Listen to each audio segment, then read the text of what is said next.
I remember the exact moment everything changed. It wasn't when she first mentioned opening our relationship. It wasn't even when she kissed someone else at that rooftop party in July, laughing under string lights like she'd finally been set free. No, the real shift happened 3 weeks later, on a rainy Tuesday night, when I came home from my shift at the auto shop and found her sitting cross-legged on the couch, phone glowing in her hands, smiling at a text I wasn't meant to see. I didn't say anything.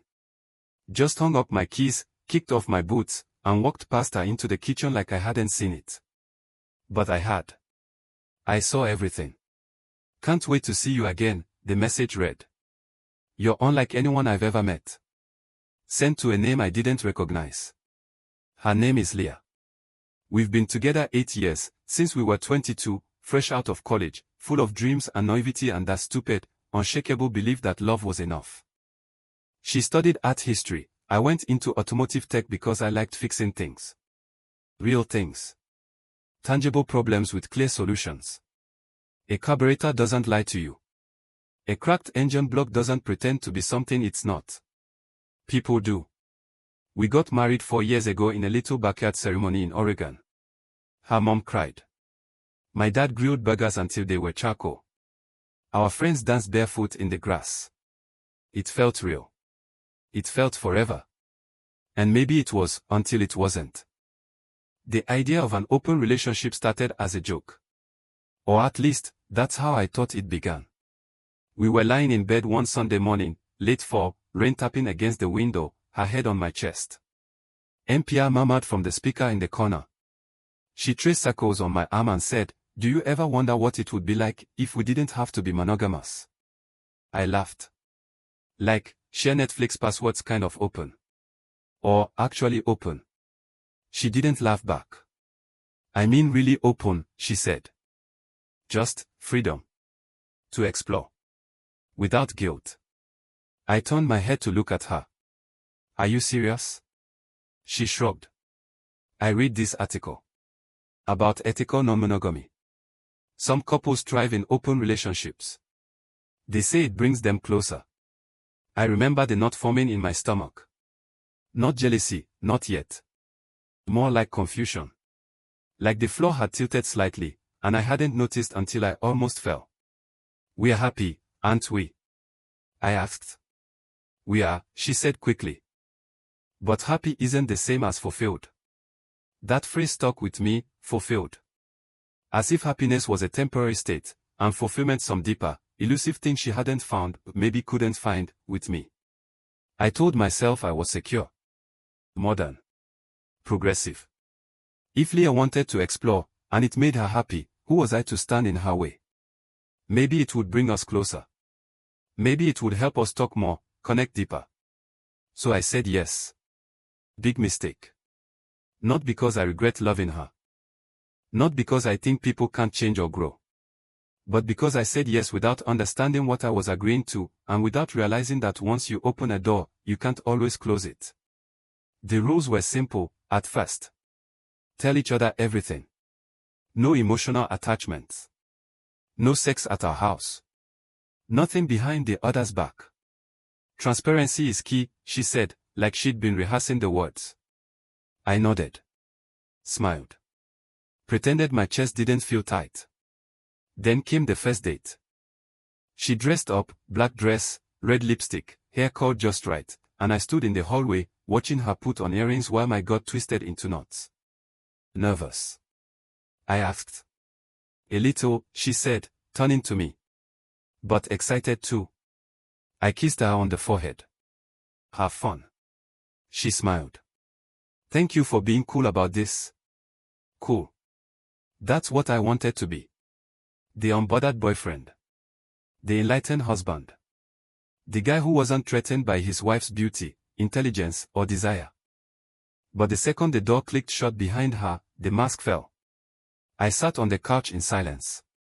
Turned on the TV. Didn't watch it. Paced. Checked my phone. Opened Instagram.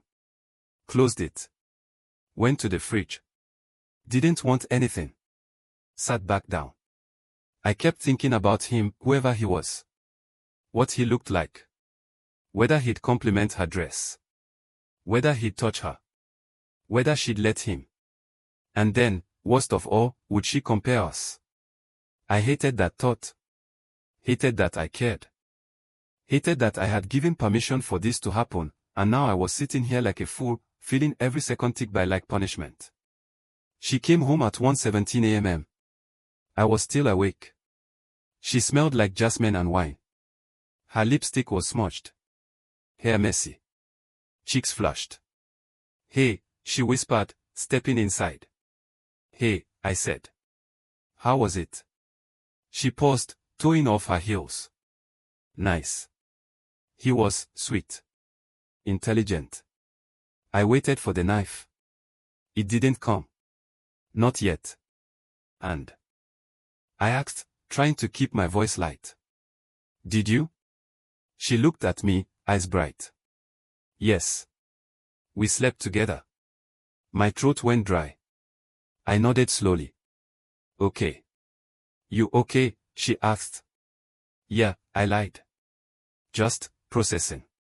She came over, kissed my cheek. "Thank you for trusting me." I forced a smile. "Go take a shower. You stink like someone else's cologne." She laughed, actually laughed, and walked down the hall. I stayed up the rest of the night.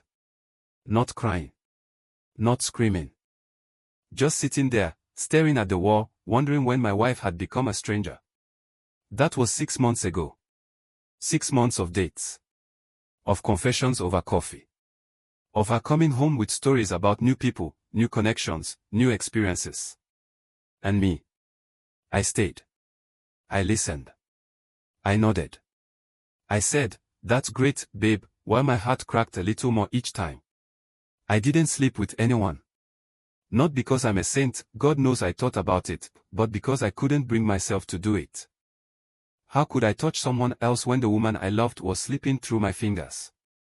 Then, 2 weeks ago, she told me she was going on a trip.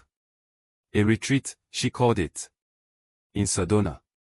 A connection workshop for polyamorous and ethically non-monogamous people. Only a week, she said. You'll be okay. I nodded. Go. Explore. Be fulfilled. She hugged me. Left the next morning. And never came back. No call. No text. No warning. I waited 5 days before panicking. On day 6, I drove to her sister's place in Boise. She wasn't there. I called her best friend. No answer. I checked her social media. Nothing. Then, suddenly, a single post. A photo of red rocks at sunset.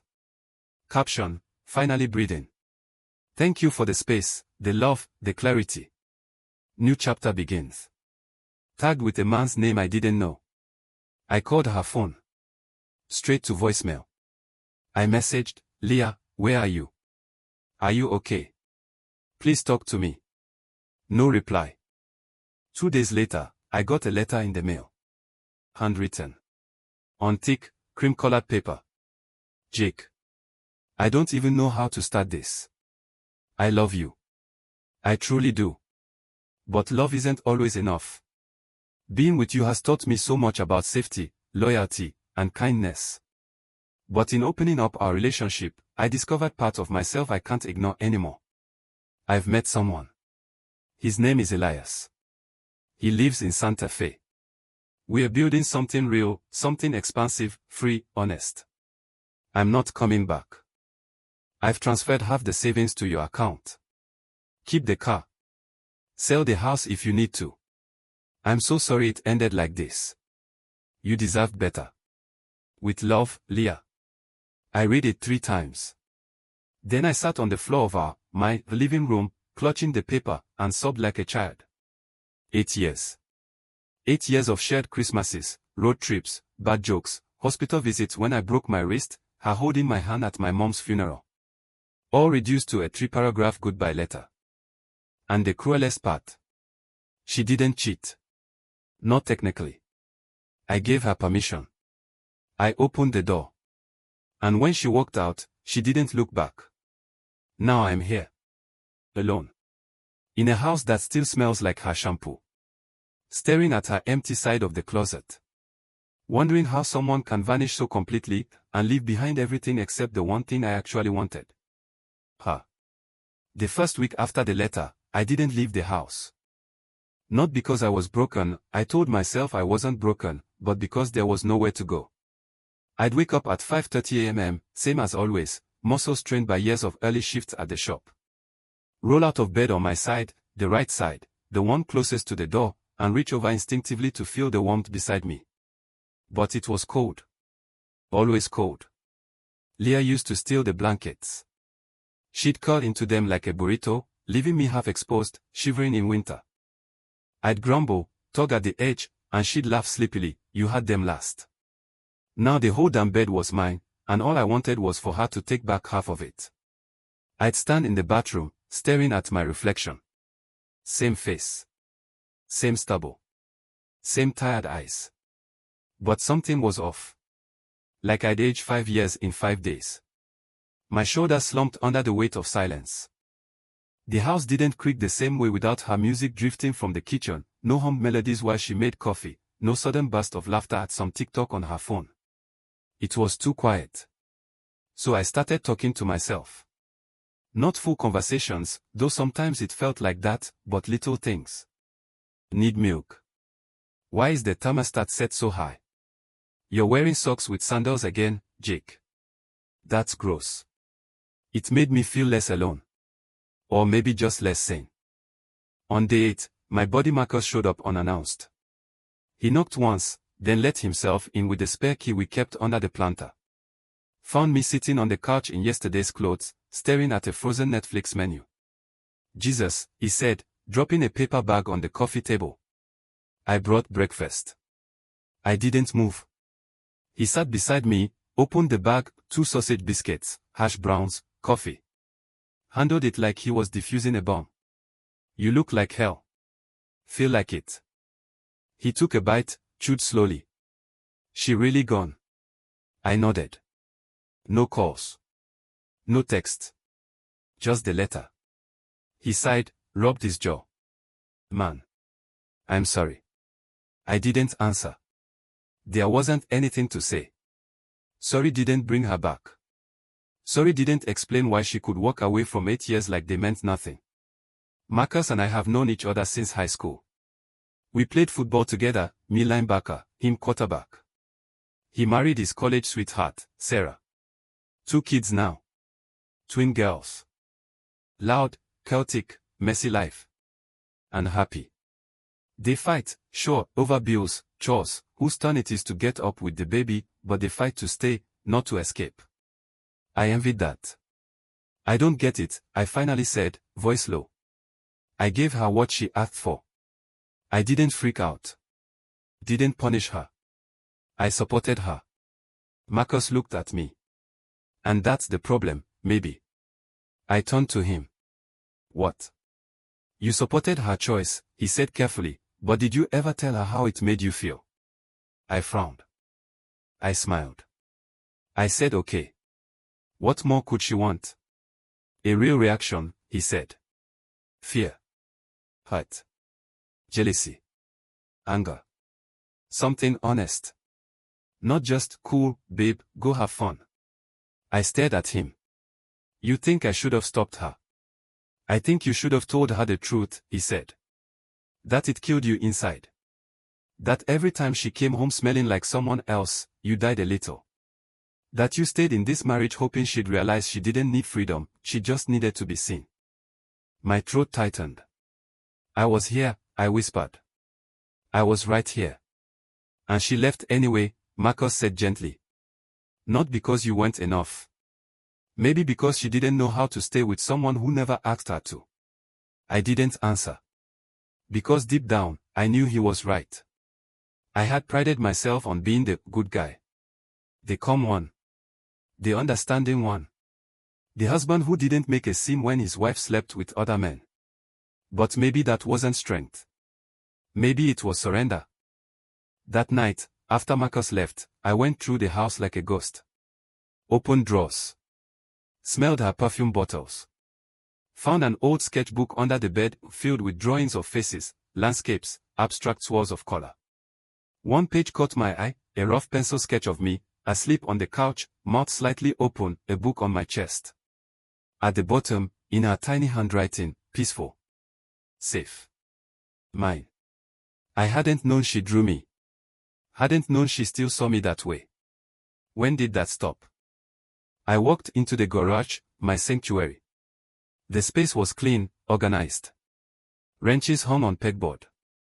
Oil stains on the concrete where I dropped the filter last summer. My toolbox, dented and scratched, sat open mid-repair on a project bike I'd been restoring, a 1978 Honda CB750. Leah hated that thing. It's a hunk of junk, she'd say. Why waste time on it? Because it runs, I tell her. Just needs patience.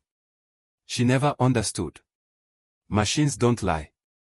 You diagnose the problem, fix the part, test it. If it works, you move on. If not, you try again. Simple. People aren't like that. I sat on the stool, hands on my knees, staring at the engine block. Then I picked up a wrench. And threw it. It slammed into the wall, clattering to the floor, leaving a dent in the drywall. I stood there, breathing hard. Then I threw another. And another. Screamed until my voice cracked.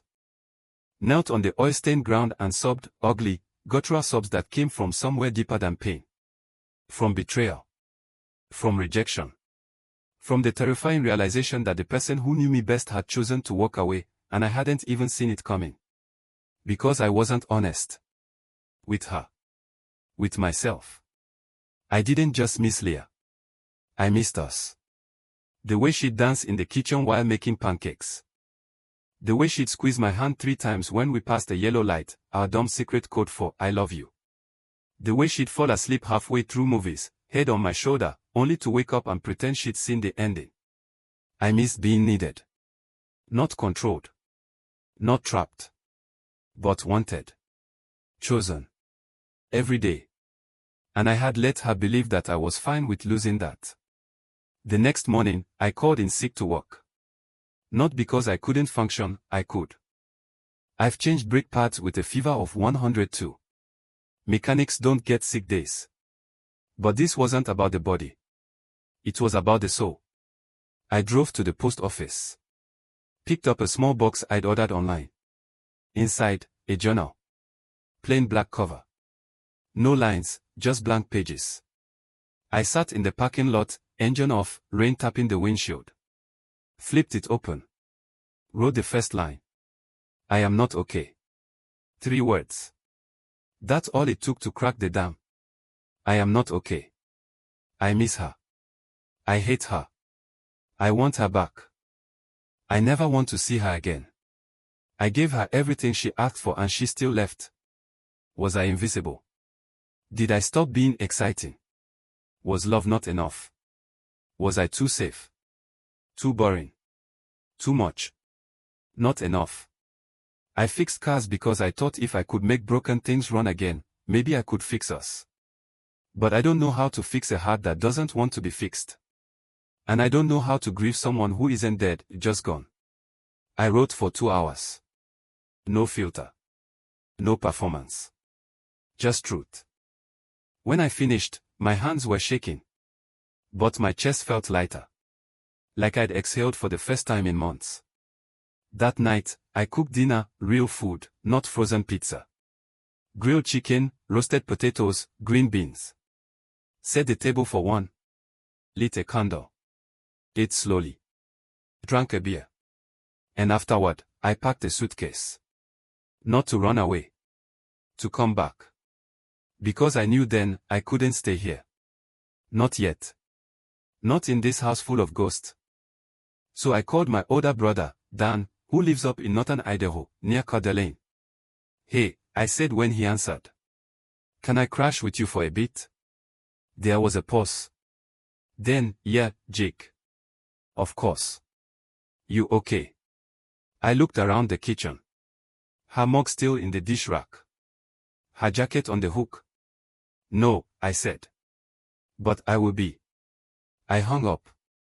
Walked through the house one last time. Stopped in our bedroom. Opened her nightstand drawer. Found a single earring. A small silver hoop she'd lost months ago. I held it in my palm. Then placed it in the journal. Closed the book. And left. The drive north took 10 hours. I left at dawn, the city still wrapped in grey mist, streetlights flickering like dying stars. The rearview mirror showed our house shrinking behind me, white siding, red door, the azalea bush Leah planted that never bloomed right. I didn't wave. Didn't cry. Just drove. My old pickup rumbled steadily, the Honda CB750 strapped down in the bed under a tarp. I wasn't sure why I brought it. Maybe because it was unfinished. Like me. Or maybe because it was one of the last things I'd started before everything fell apart. The road opened up past Spokane, rolling hills, pine forest, sky so wide it made your chest ache. I kept the radio low, mostly static between stations, just enough sound to keep silence from creeping in too deep. When I pulled into Dan's gravel driveway just after sunset, he was waiting on the porch, arms crossed, wearing that same flannel shirt he's had since we were kids. "You look like hell," he said as I stepped out. "Thanks," I said. "You haven't changed." He clapped me on the shoulder, hard enough to hurt, soft enough to mean something, and pulled me into a hug. No words. Just pressure. Just presence. That meant more than anything. Dan lives off-grid, mostly.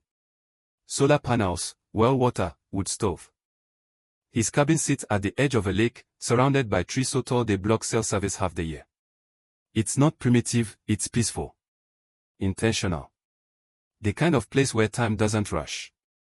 Where you notice things, the way light hits the water at 6:17 a.m., the sound of loons calling at dusk, the smell of rain before it falls. He gave me the guest room, small, warm, with a window that looks straight into the woods. "No Wi-Fi in here," he said. "But the view's free." I nodded. I can live with that. That first night, I slept deeper than I had in months. No dreams. No waking in panic. Just blackness, then morning. The day settled into rhythm. Up at 6.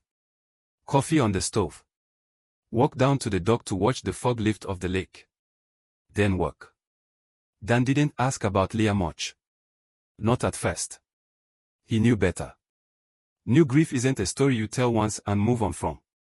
It's something you carry, piece by piece, until you learn how to work with the weight. Instead, he gave me tasks. Split wood. Fix the generator. Help rebuild the chicken coop after a raccoon broke in. Manual labor. Honest work. No performance. No pretending. One afternoon, as we hammered shingles onto the roof, he said, "You know, Mom used to say that when a man's heart breaks, his hands remember how to heal." I paused, nail halfway in. "She ever say how?" He shrugged. "By doing. By building. By showing up, even when you don't feel like it." I thought about that. Because for months, I hadn't done anything. I'd waited. Listened. Nodded. Stayed small so Leah could grow. But growth shouldn't mean disappearance. And love shouldn't require self-erasure. 3 weeks in, I started writing again. Not in the journal, at least, not every day. But I began noticing things. Small truths. Moments that didn't involve her. Like the way the loon cried when the wind picked up. Like how the fire crackled different when the wood was dry. Like the satisfaction of fixing the well pump after 2 days of trial and error, no manual, no YouTube tutorial, just memory and instinct. I also started riding. Took the bike out on the back roads, winding through forest trails and forgotten highways. No destination. Just motion. Wind in my face. Engine humming beneath me. One evening, I stopped at a roadside diner near Priest Lake, a tiny place called Maggie's Corner. Chrome counter, vinyl boots, coffee that tasted like tar. An older woman with silver hair and a name tag that read Flo poured me a cup without asking. "You're Dan's brother," she said. Not a question. I nodded. "Jake." She studied me. "You got his eyes. But you carry your pain higher." I blinked. "What?" "In the shoulders," she said, tapping her own. "Like you're holding up the sky." I didn't know what to say. She smiled. Eat something. Grief burns calories. I laughed, really laughed, for the first time in months. Ordered a burger. Ate every bite. Before I left, she handed me a slip of paper. On it, written in shaky cursive, "It's okay to miss her. It's not okay to disappear too." I folded it carefully. Put it in my wallet. Still have it.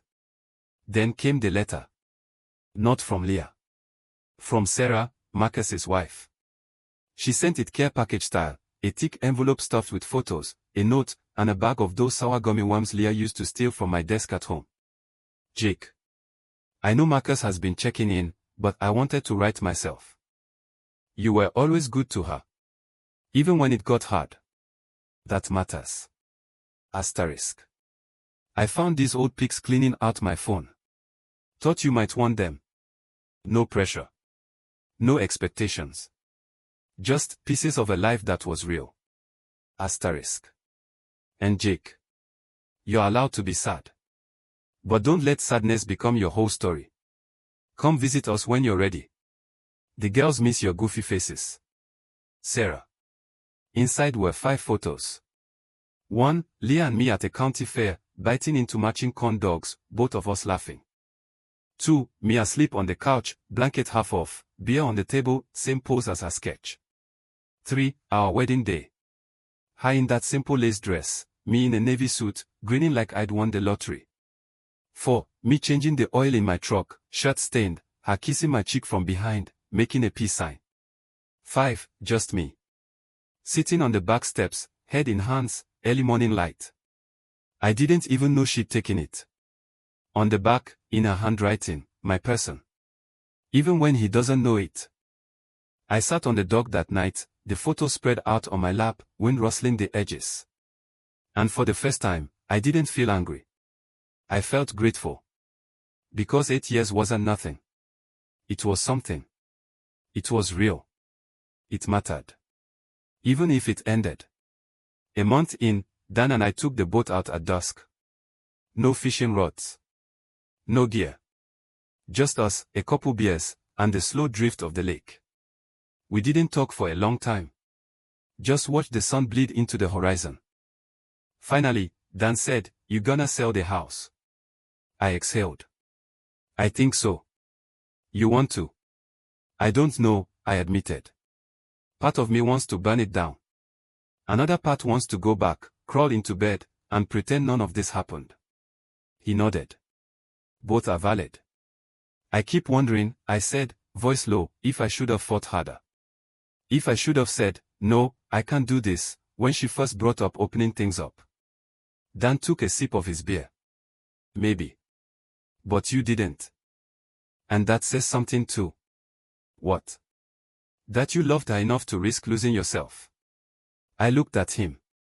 "And now," he said, "you get to find out who you are when you're not trying to save someone else's happiness." The words hit like a hammer. Because he was right. I had spent so much energy being the calm one, the understanding one, the good husband, that I forgot to ask, what do I need? Not what's fair. Not what's mature. Not what keeps the peace. But what I needed. And maybe. I needed to be chosen. Not tolerated. Not accommodated. But chosen. Every day. With no exit open. That night, I wrote in the journal again. I'm starting to see it now. I didn't just lose Leah. I lost myself in the process of trying to keep her. I thought love meant sacrifice. But maybe love also means saying, this far, and no further. Maybe the healthiest thing I could have done wasn't letting her go, but telling her, I love you, but I can't watch you leave me piece by piece. Too late for that now. But not too late for me. I closed the book. Went outside. Sat on the steps, wrapped in a jacket, staring at the stars. For the first time in a long time, I didn't feel empty. I felt possible. Like a machine that had been idle too long, but still had a spark. Like a man who had loved deeply, lost completely, and was slowly, so slowly, remembering how to breathe on his own. I went back in early October. Not because I was ready. But because staying away wasn't healing me anymore, it was just hiding me. Dan didn't try to stop me. "You've been listening long enough," he said the morning I packed my truck. "Now go hear your own life again." I hugged him hard. "Promise to come back for Thanksgiving." Then I drove south, the lake disappearing in the rearview, the Honda still strapped down behind me, now less a symbol of unfinished business with Leah, and more a promise to myself, finish what you start. The house looked smaller when I pulled up. Same red door. Same crooked mailbox. But the lawn was overgrown, leaves piling in the gutters, the porch light out. It didn't feel like home. Not yet. Maybe not ever again. I stepped inside. Dust danced in the late afternoon sun. The air was stale, thick with memory. I opened every window. Let the wind rush in. Took a deep breath. And started cleaning. Not frantically. Not angrily. Slowly. Methodically. Room by room. I boxed up her things, not all at once, but as I found them. Her scarves in the closet. A stack of art books on the shelf. Makeup in the bathroom drawer. Each item handled like something sacred, not because I still wanted her, but because I still respected what we had been. One night, I found a shoebox under the bed. Inside, ticket stubs. A dried corsage from our college formal. A note I'd written during a rough patch, "I choose you. Every time." A photo of us at the Grand Canyon, squinting into the sun, arms around each other. And a folded piece of notebook paper. I opened it. It was in her handwriting. "Things I love about Jake. The way he hums when he doesn't think anyone's listening.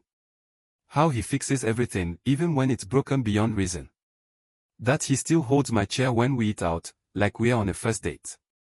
His hands. Calloused, strong, gentle. The way he looks at me when I say something smart, like I'm brilliant. He never makes me feel small, even when I act like it. He stayed. Even when I started leaving, he stayed. My chest cracked open. She saw me. She knew me. And she left anyway.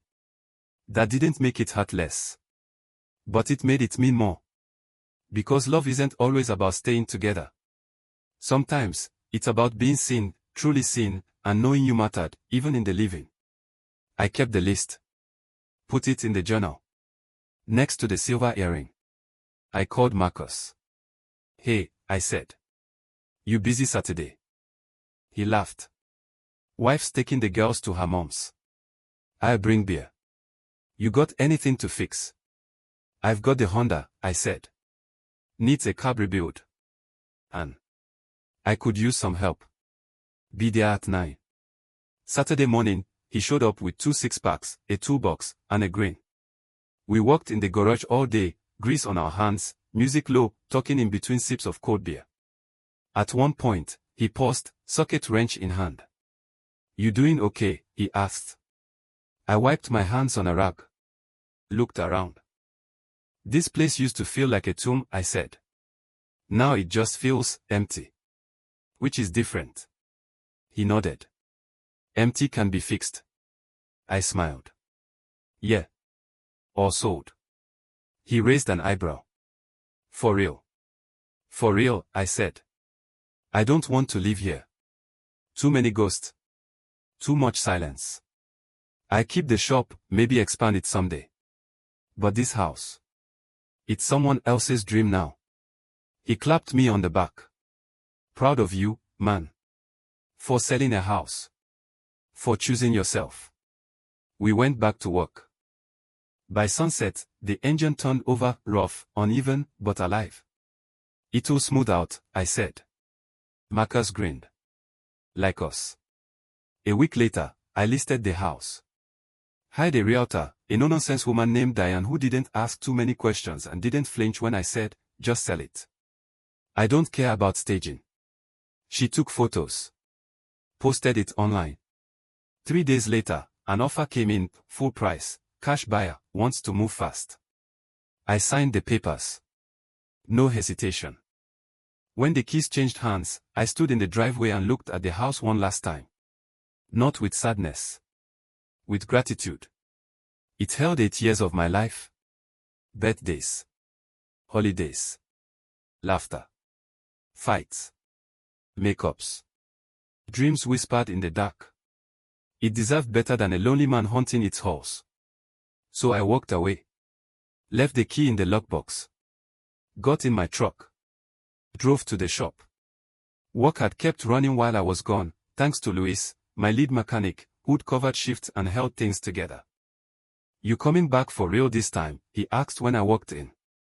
I looked around, the smell of oil and metal, the radio playing classic rock, the lift humming as it lowered the Subaru. "Yeah," I said. "For real."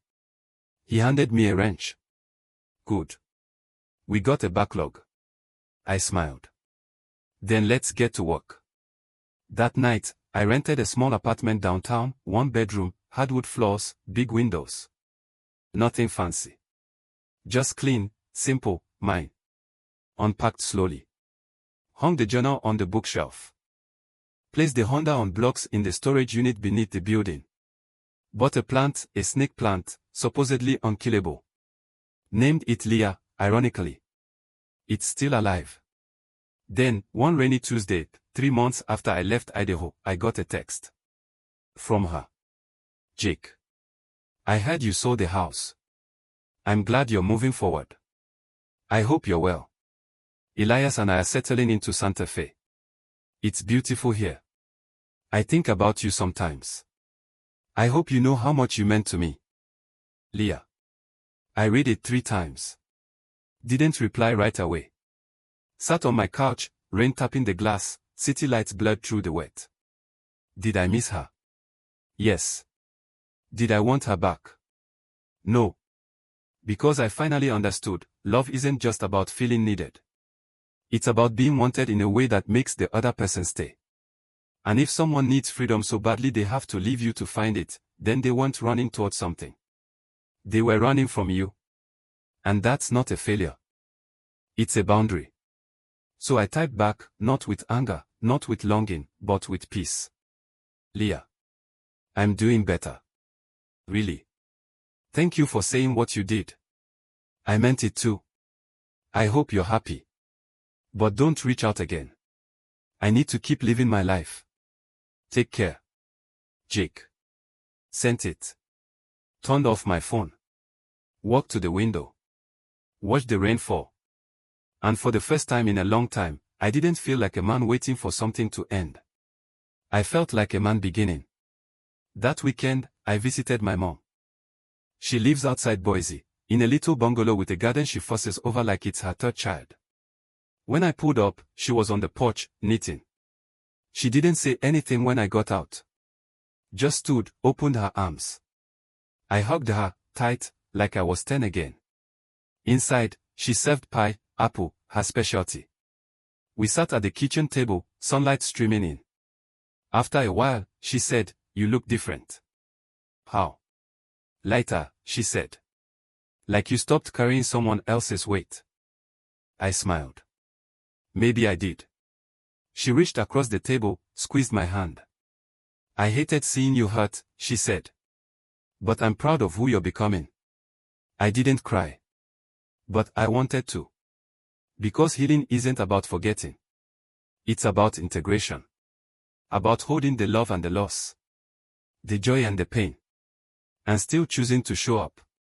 Still choosing to believe, not in fairy tales, not in forever, but in yourself. That night, I wrote the last entry in the journal. I used to think betrayal was the worst thing someone could do to you. Now I know, the worst thing is losing yourself while trying to hold on to someone who's already gone. I gave Leah everything she asked for. But I forgot to ask her, what do I need? Now I know. I need peace. I need honesty. I need to be chosen, not tolerated, not accommodated, but chosen by someone who doesn't see my stability as boring, but as safe. I need to be loved not for what I can give, but for who I am. And if that person never comes, then I love myself enough for both of us. This isn't the end of my story. It's the beginning of my life. I closed the book. Set it on the shelf. And went to bed. Not thinking about her. But dreaming, faintly, of mornings ahead. Of coffee shared with someone new. Of laughter that doesn't echo. Of a future where I don't have to earn love. Where I simply receive it. And return it. Freely. Fully. Without fear. Because I am not broken. I am becoming. And that's enough. It's been 2 years now. 2 years since I sold the house. 2 years since I last heard from Leah. 2 years since I sat on the floor of an empty garage and screamed into the silence. And somehow, impossibly, life didn't end. It began. I still run the shop, Henderson Auto, same name, same location, but different now. Bigger. Brighter. We added a second bay, hired 2 more mechanics, one of them a kid named Rico who reminds me of myself at 20, all calloused hands and quiet determination. People say I've changed. They are right. I'm not the guy who used to smile through heartbreak and call it support. I'm not the man who stayed small so someone else could grow. Now, when a customer walks in stressed, worried their car won't make it through winter, I don't just fix the engine. I look them in the eye and say, "You'll be okay." Because I know what it's like to doubt that. And I know how much it means when someone says it back to you. I still live in the city, not far from where I used to with Leah, but everything feels lighter now. My apartment is small, but it's mine. I cook most nights. Watch old movies. Sometimes go fishing up north with Dan. Once, Marcus and I drove to Nevada just to see Area 51. Spoiler, nothing there but dust and conspiracy theorists. I haven't been in a serious relationship. Not because I'm waiting for her. I'm not. But because I finally understand, love shouldn't feel like begging to be chosen. It should feel like coming home. And if I can't be the first thought in someone's morning and the last before sleep, then I'd rather be alone. Which isn't so bad. Loneliness used to scare me. Now I know the difference between being lonely and being alone. One is emptiness. The other, stillness. A space where you can finally hear yourself breathe. Last spring, I finished the Honda. Took it out on a long ride, just me, the open road, the power of the rebuilt engine beneath me. Drove until the city disappeared, until the trees closed in, until I reached a dirt overlook near the Cascades. Turned off the engine. Sat in silence. Pulled the journal from my saddlebag. Flipped to the last page. Then tore it out. Folded it once. Tossed it into the wind. Watched it spiral down the hillside, carried by the breeze like a message set free. I didn't need it anymore. The words were in me now. That night, I lit a fire in the backyard of Dan's place. He lets me use the cabin whenever I need to reset, and roasted hot dogs like we were kids again. He handed me a beer. We sat in comfortable silence. After a while, he said, "You ever think about her?" I nodded. Sometimes. Still hurt. I thought about it. "No," I said. "Not really. I miss the idea of us. The version of me that believed love was enough if you worked hard enough. But I don't miss the ache. I don't miss disappearing." He raised his bottle. "To showing up." I clinked mine against it. "To staying." A few months ago, I got a letter. Forwarded from the old address. No return label. Inside was a postcard from Santa Fe. Desert landscape. Red rocks under a violet sky. On the back, in handwriting I still recognized. "Jake. I saw your mom at a gallery opening. She showed me a photo of you, standing in front of the shop, smiling. You looked peaceful. I'm happy for you. Elias and I parted ways last year. Turns out freedom isn't a person. It's a choice. And I'm learning how to make it on my own. Thank you for loving me the way you did. I hope you find someone who loves you the way you deserve. With warmth, Leah." I read it once. Then folded it gently. Walked outside. Placed it in the recycle bin. Not out of anger. Not out of coldness. But because some chapters aren't meant to be reopened. They are meant to be honored for what they were and released. Tonight, I'm sitting on my balcony, late October, a light chill in the air.